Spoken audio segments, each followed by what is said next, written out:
नमस्कार दोस्तों, स्वागत है आप सबका एक बार फिर से। दोस्तों, आज का टॉपिक काफ़ी इंपॉर्टेंट है।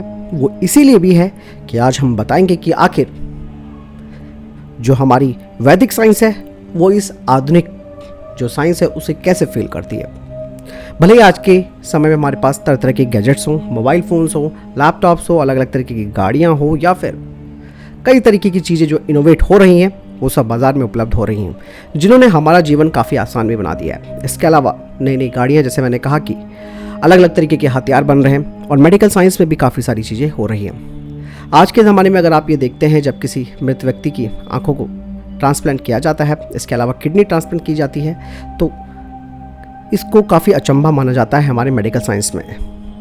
लेकिन इस सब के बावजूद भी आज का विज्ञान वेदों में बताए गए विज्ञान की ऊंचाइयों को छू तक नहीं पाया। ये चीज़ आपको जाननी इसलिए भी ज़रूरी हो जाती है दोस्तों, क्योंकि वेदों में काफ़ी सारी चीज़ें हैं जिनका स्टडी करना अभी बाकी है।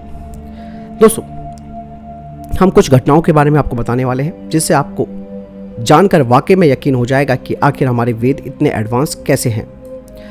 दोस्तों, जैसे कि मैंने आपको बताया कि मेडिकल साइंस में काफ़ी उपलब्धियां हासिल की जा रही हैं और आधुनिक चिकित्सा विज्ञान की एक बड़ी उपलब्धि ये मानी जा रही है आज के समय में हार्ट ट्रांसप्लांट। और विश्व का पहला जो हृदय ट्रांसप्लांट था वो 3 दिसंबर 1967 में दक्षिण अफ्रीका के केप टाउन शहर में क्रिस्टियन बोनार्ड के द्वारा किया गया था।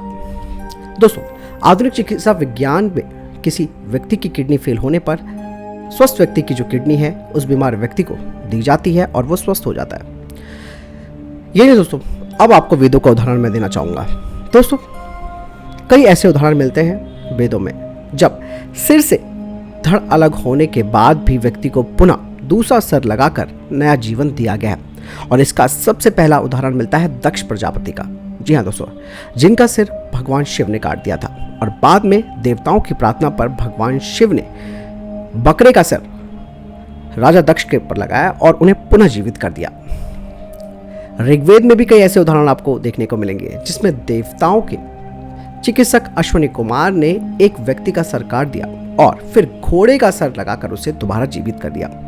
काम पूरा होने के बाद घोड़े के सिर को हटाकर उनका अपना ही सिर धड़ से जोड़ दिया। यही नहीं दोस्तों, संतानहीन माता पिता को संतान सुख दिलाने के लिए विज्ञान की कई तरीके की पद्धतियों को खोज निकाला है, जिसमें सैरोगेसी पद्धति के बारे में तो आप सब जानते होंगे। और दोस्तों, सैरोगेसी शब्द लैटिन के सबरगेट शब्द से आया है, जिसका मतलब ये होता है कि अपने काम के लिए किसी और को नियुक्त करना। सैरोगेसी भी दो तरीके की होती है, ट्रेडिशनल सैरोगेसी और जेस्टेशनल सैरोगेसी।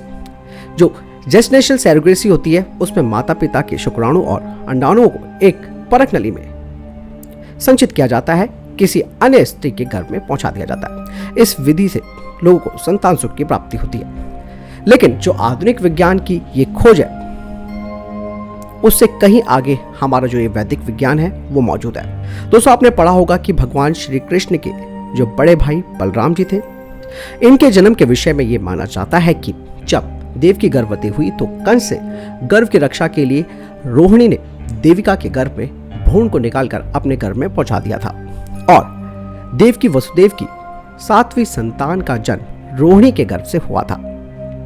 है ना दोस्तों, काफी चौंकाने वाली बात कि किस तरीके से हमारे साइंस में ये बातें पहले से ही, और जो हमारी वैदिक साइंस थी उसमें पहले से ये बातें कही जा चुकी है, लिखी जा चुकी है।